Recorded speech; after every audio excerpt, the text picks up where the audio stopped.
ติธรรมประจำชีวิตประจำใจของเราก็คือคติธรรมที่มันฆ่ากิเลส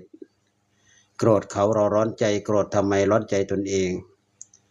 คนโกรธไม่ใช่คนเก่งชนะใจตนเองนั่นคือยอดคนอีกข้อหนึ่งท่านบอกว่า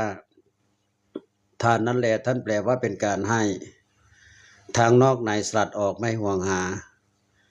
ให้วัตถุให้ธรรมะให้เมตตาสู่มรรคานำสู่ผลดลนิพพานเจริญสุขเจริญพรญาติโยมสาธุชนคนดีทั้งหลายทุกท่านทุกคนเด้อ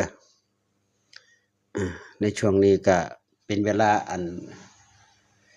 เหมาะอันควรที่สิได้มา ฟังธรรมจากการบรรยายธรรมนำธรรมะมาสื่อความหมายในเรื่องของมงคล38ประการมงคลชีวิต38ประการที่อาตมาที่ได้นำมาบอกมาบรรยายให้ฟังหลายๆช่องหลายๆไล่ที่เพิ่นเว้าก็มีหนทางที่เรียกฟังโยม